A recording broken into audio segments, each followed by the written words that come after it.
Welcome. My name's Cliff Freilich. I'm the Executive Director of Cinema St. Louis, and we are the presenters of the 29th Annual Whitaker St. Louis International Film Festival. One of the films that we're really pleased to have at this year's festival is the sit-in. Harry Belafonte hosts The Tonight Show. We are joined for this conversation by three people with the film, two of the producers. So let's start with Valerie Thomas, who is one of the producers, and then the next producer is Joan Walsh.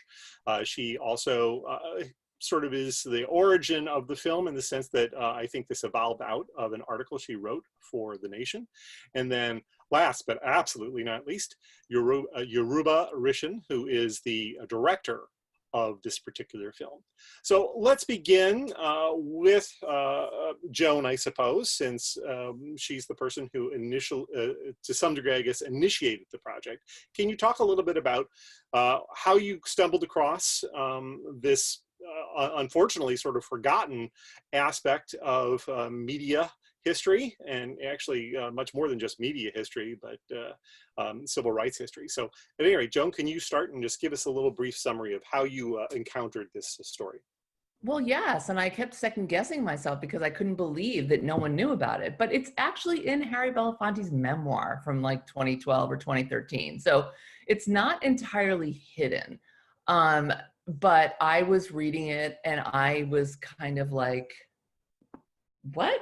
You know, my parents loved him. They watched him or Johnny, I'm sorry. They also loved Harry, but they watched Johnny Carson every night. Like the idea that this was not known to us was kind of crazy to me. And so then I started asking around and it turned out it really was not known to us. And, you know, even once I approached Harry was kind of like, well, thank you so much because, right, nobody seems to remember this.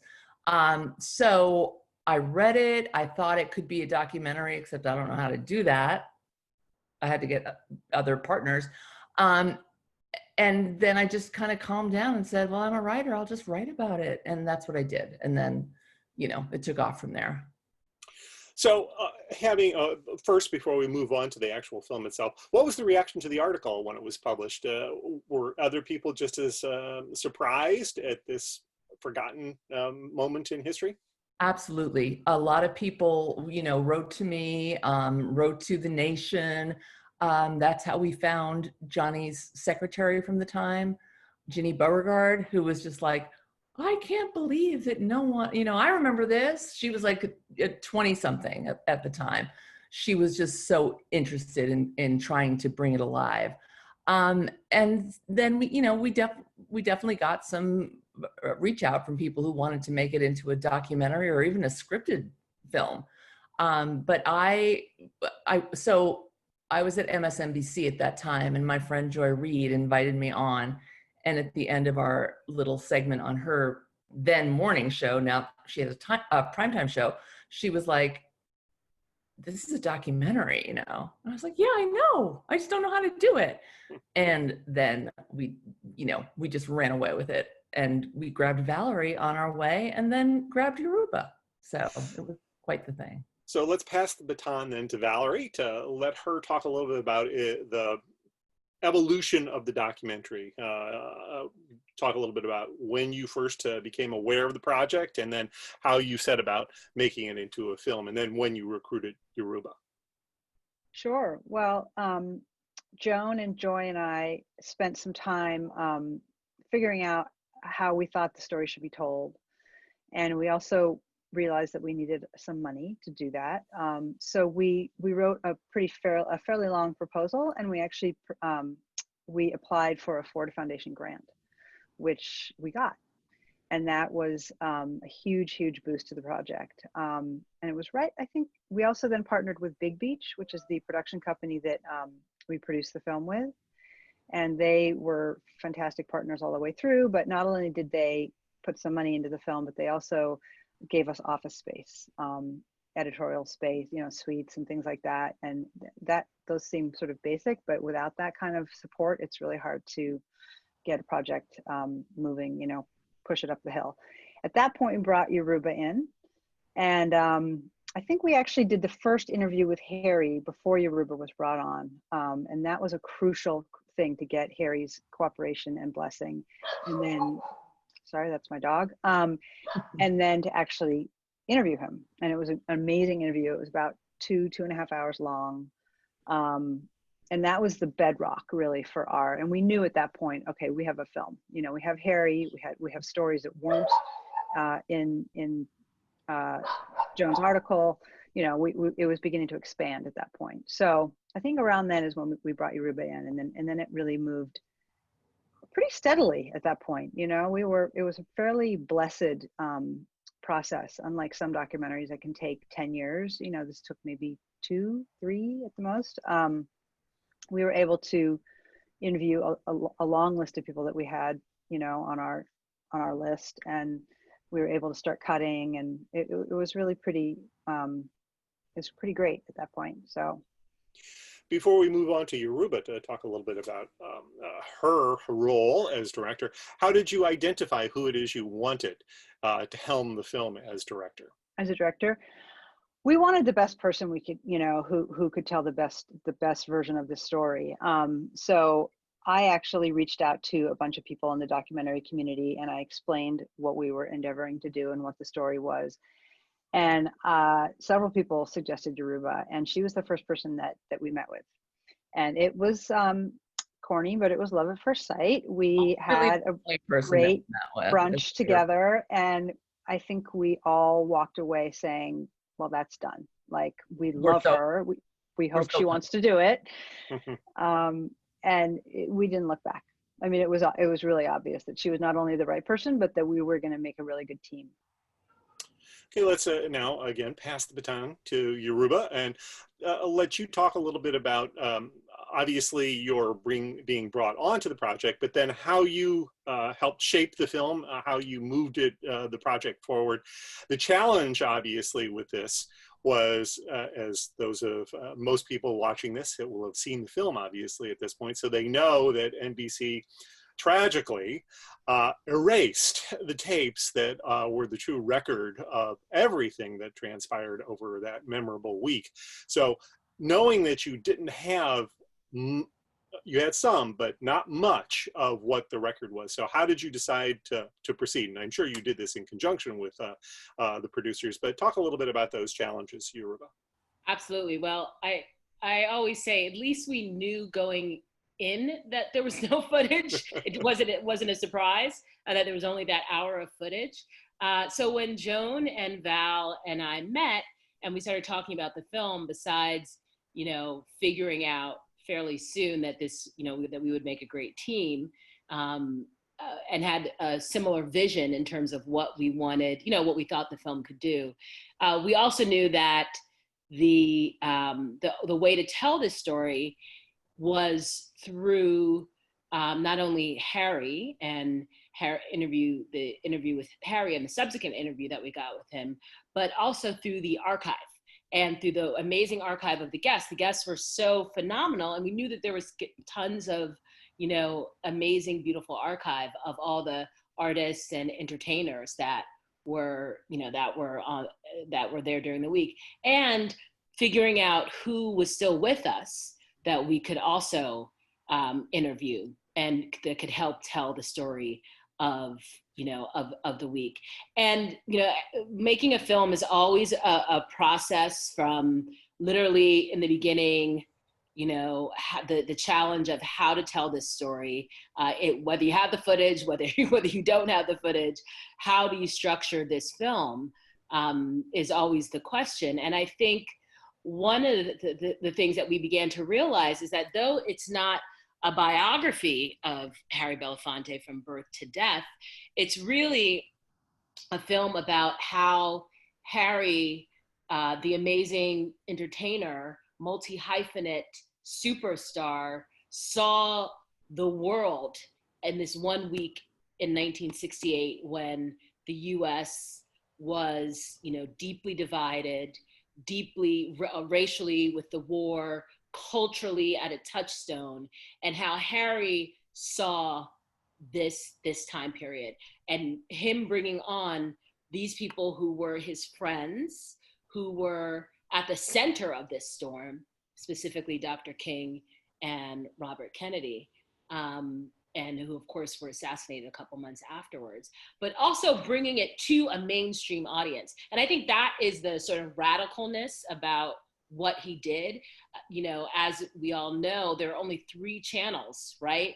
So that, at that time, and him bringing all of these issues to the forefront with these, some very controversial, like the Smothers Brothers, or Zero Mostel, controversial entertainers to the forefront, and mostly African American, which was also unusual at that time. So it became about what Harry wanted to do in this week, and what he wanted to show, and what he wanted to show to the country, and yeah, and how he did it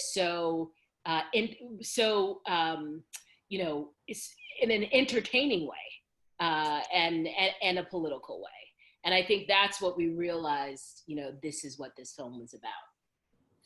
The interesting thing too is that these shows were hugely popular. They drew a massive audience, more than typically, if I'm remembering correctly, the Tonight Show would have drawn. So it's interesting, and I would like you guys to weigh in on this, that given that success, why the networks wouldn't have realized, hey, we can tap into something here if we were to follow up. So I'd like all of you to sort of weigh in on that aspect.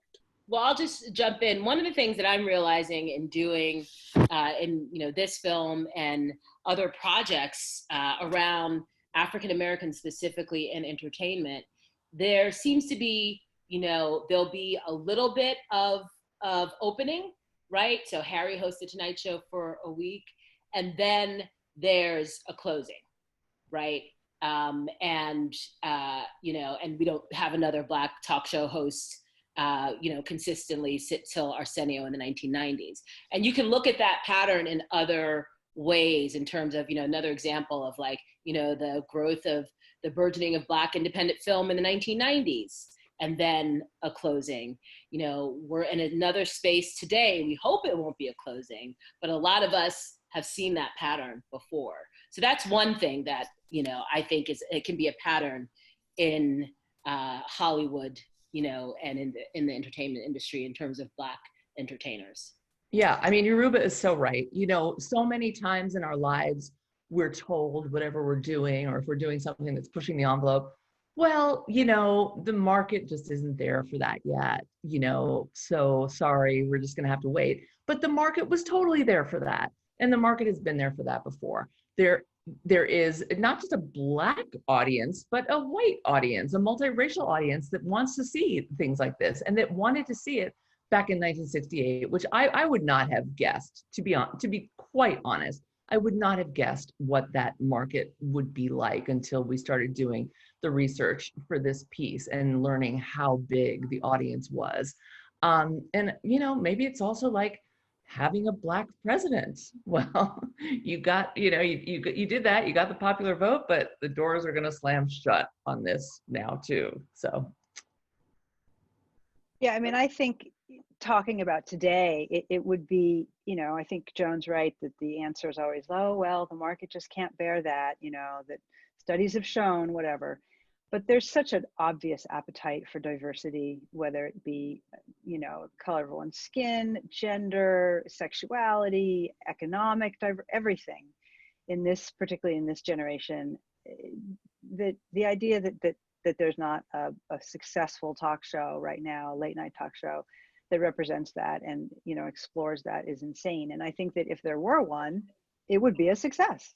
I think that there's this weird assumption that yeah, you can have all kinds of diverse guests and to come on and entertain us, but you need a white guy to lead the charge and to be the authoritative voice. And I think that's really, I actually think that's just totally antiquated at this point. I think if they want to make money, the network should try something else. I actually think it would be successful. It wouldn't just be daring. I actually think it would be a good business move. So hopefully they will. On the fringes, it's certainly happening, whatever, with Trevor Noah or with, Lily Singh or these things. But give the Tonight Show to someone else. Well, fingers crossed. Another parallel that we just did a presentation of Cotton Comes to Harlem and Watermelon Man, and a discussion of those two films from 1970 on their 50th anniversary. And same thing, you know, whatever you think of the quality of the blaxploitation genre, those were hugely successful films, but there was about only a 5-year period in which they flourished, and then it disappeared again. Unfortunately, this cycle repeats. Yeah.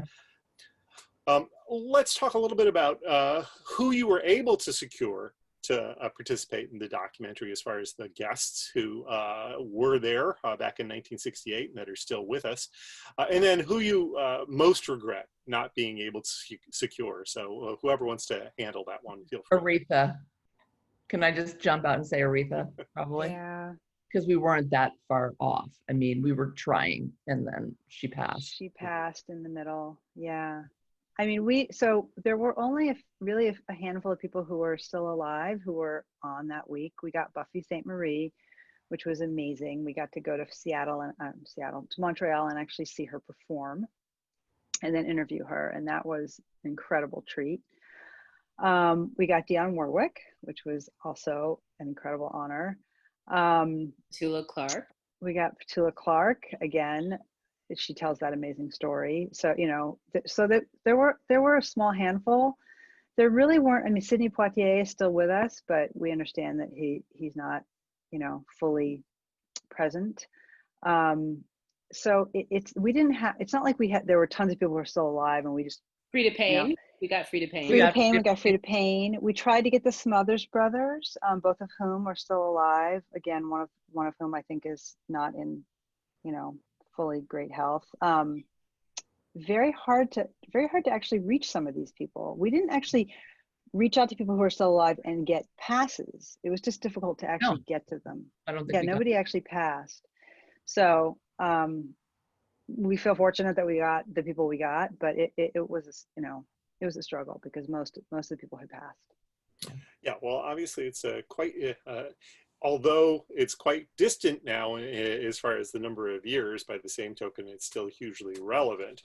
But those number of years is going to take a toll, which is particularly great that you still had access to the central figure, and that's Harry Belafonte. And I wanted to ask all of you a little bit about his legacy, not just as an entertainment figure, but also as a cultural figure, somebody who had a really serious impact on society overall. Because I think, sadly, younger folk in particular obviously have, I think, very little knowledge of him and certainly no memory. So in turn, if you folks can just talk a little bit about his legacy. Yeah, absolutely. Well, one thing that I think was interesting to me when I started to talk to people about this film.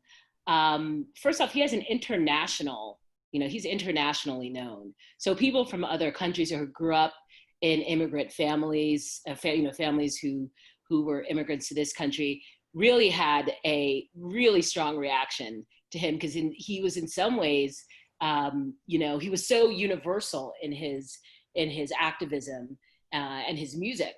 He's really known that way. So that was one thing that was really interesting.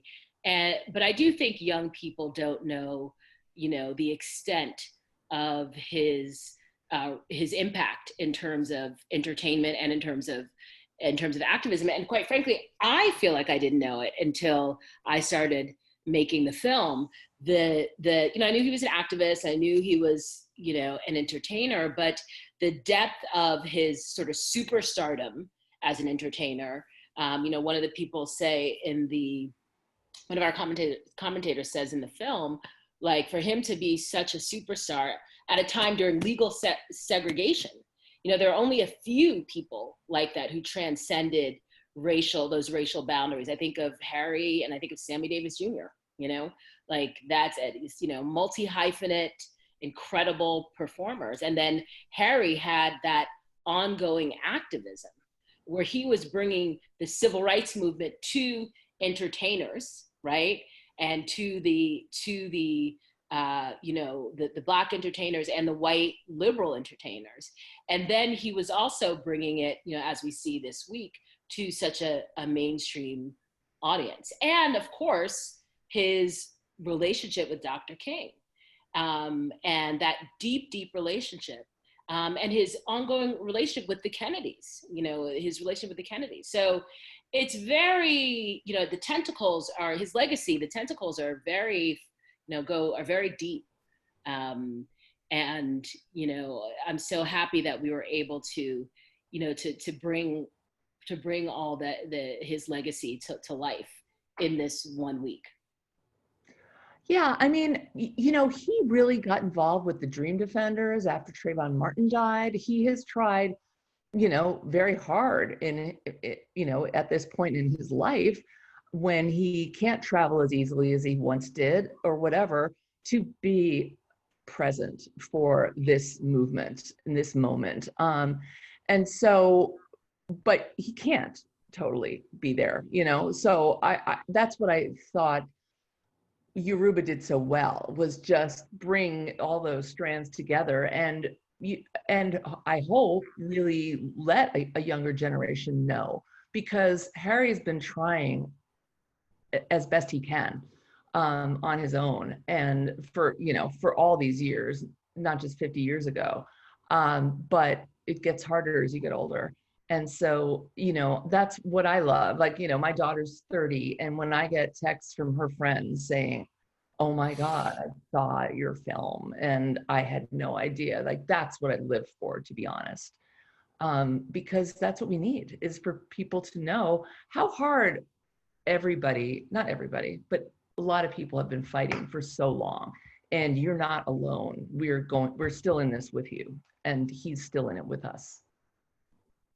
I think one of the most moving lines in the film is when Harry says, "I've been at this game for 80 years," or whatever he says, 90 years. And there's that wonderful photo of him holding a pride rainbow flag, and he's in a march and just looking awesome as an older man.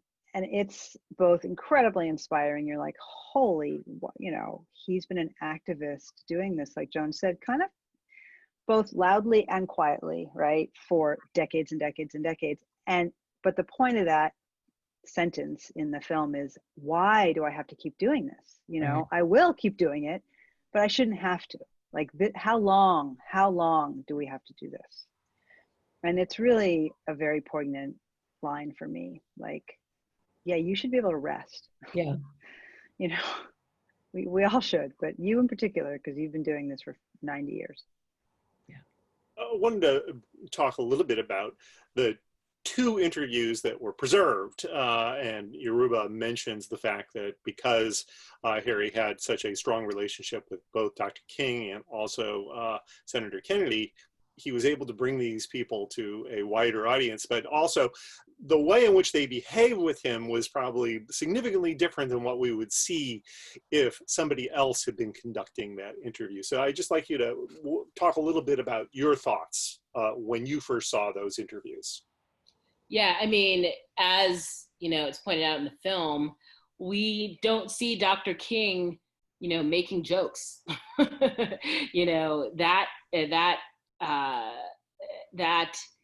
That moment is so key to understanding, another layer of who Dr. King was, and how comfortable he was with his friend Harry's. So, that's one of the, I think one of the best moments in the film. And then with Robert Kennedy, I think that thing that I was so, amazed to learn was how Harry was so central to his transformation on issues of race. And Robert Kennedy, at this precipice where he is, considering a run for the presidency, and Harry tries to get him to say it on the show, but he demurs. So it's just these, and then of course, this is Dr. King's last televised interview, and a couple of months later, Robert Kennedy is shot. So it's just this really incredible moment of these 2 men who are both at these turning points in their, you know, in their, in as leaders of their movement. I mean, Dr. King was getting criticism from all sides. He had just launched the Poor People's Campaign. He was getting, you know, criticism from the more militant young Black folks, from his traditional civil rights coalition, and forging this new path. So it's just such a, I think, such a great historical document of where these two leaders were at this crucial moment in 1968 in the US, when, you know, everything is about to, you know, to blow up. Yeah, I mean, I think that when I watched those two interviews, we all of us of a certain age have gotten handed down this notion that these two amazing men, and they were amazing, had kind of gotten it figured out, but then they got assassinated and we didn't get the future that they envisioned for us. But when you see those two interviews, you know, they didn't have it figured out. They were both very perplexed by what was going on. They both felt like they each of them was facing a backlash. You know, Bobby talks about, my opinions on the Vietnam War are not the majority opinions. And, you know, Dr. King knows that he is getting a lot of pushback from not just the white establishment, but, you know, young Black people about his, you know, approach to nonviolence. And his moving on to a Poor People's March, when some people around him, even the older Black men, were like, why are you gonna go help out white people with the money that people have given us for the civil rights struggle? Like, what's that about? So they were both pretty embattled at the time, and neither of them sits on Johnny's couch with Harry and acts like, yeah, I got the answers, you know, just turn to me because I know what we should do. And I don't know if that's exactly what I thought. It's probably not, but I thought it was something closer to that. And so to see them both be so besieged was moving and enlightening. Valerie, would you like to weigh in?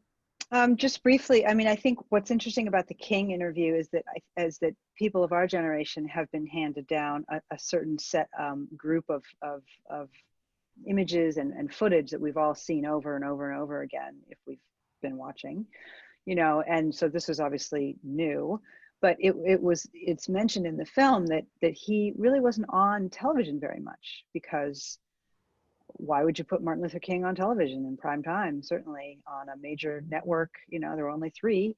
So it's just interesting to think that the audience who was watching this really hadn't seen him that much. You know, it's only retrospectively that we are sort of viewing this footage this way, like, oh wow, we've never seen him tell a joke, and you know, but that's because we've seen all this compiled footage over the years. But to the average viewer, then it would have been amazing to see him at all, and to see him for half an hour like that. I'd like to conclude this then with a little acknowledgement of another person who helped enable all of this, and that was Johnny Carson, whom I think we have a tendency to think of as being an apolitical figure, somebody who really wasn't engaged, that didn't have the kind of humor that we're used to seeing nowadays on display in a prominent way. And yet he's the person who invited Harry to take over. So I'm just curious as to what your thoughts are on Carson and that decision. Well, one thing, you know, when he comes out in the baby diapers, it's 1968, and he makes a joke about what's going on. So, you know, he obviously was, you know, incorporating at least some of it into his humor. But yeah, it's, you know, we obviously can't know exactly what went through Johnny's mind, but I think, you know, he obviously, the world was exploding, the US was exploding, and he needed to address it. He wanted to address it. And Harry, as you know, one of our commentators says, was the guy to do it. He had the superstardom and the fame, the entertaining aspect, and he had the intelligence and sensitivity. So that's how I think that happened, you know. yeah, and I think it's as you said, it's not a known part of Johnny, but it was quite a brilliant way to address it, knowing that he couldn't do it, but knowing that Harry could do it and do it and still get the ratings. Mhm. Yeah, I mean, we, you know, obviously we couldn't talk to Johnny. I think one of our best interviews in that sense is with his secretary, Ginny Beauregard, who was like a 23-year-old at the time and was, you know, completely entranced by both Johnny and Harry. But she said, you know, Johnny cared about this stuff, but he didn't think he could do it himself. And, you know, there's a whole lot, not a whole lot, but there are several interviews where he says, you know, I can't be political. And we have one of them in the film. But the truth is he did find ways to be political. You know, after Dr. King died, he had Marlon Brando on and to collect money for the Southern Christian Leadership Center. You know, he did some things. But yeah, this is something that he probably should have gotten more credit for at an earlier point, but no one remembered that it happened, so they didn't give it to him. In fact, the weirdest thing we learned, I think we learned this together, right, you guys? When Johnny retired, and I actually watched that show, but I don't remember it, they showed they showed an interview with Dr. King as though Johnny had done it. And I don't think Johnny did that maliciously or even knew it was being done, but it's like, it has gone down in history as Johnny Carson interviewed Dr. King, but he didn't. It was Harry. So anyway. I actually think what's interesting about Johnny is that a different person, maybe one who's hosting a late night show currently, would have tried doing it himself. You know, yeah, would have thought, you know what, the country is fractured. We need help. Let's change this up. Let's introduce a new idea of bringing different people on to talk about this and whatever. But I'll host it because that's my job, and I can do it. But Johnny, you know, he was a superstar, but he knew he knew that it would have been wrong and inadequate. So he gets all the credit for that. Yeah. Well, thank you all so much for taking the time to chat with our audience. I very much appreciate having all three of you available to talk. I hope that people continue to recommend the film to others. Obviously, it's available. I don't know for how long on Peacock as well. Long time. A long time. So they'll have an opportunity if they didn't watch it during the festival to access it there. So, all right. Thank you all so much. Thank you. Thank you.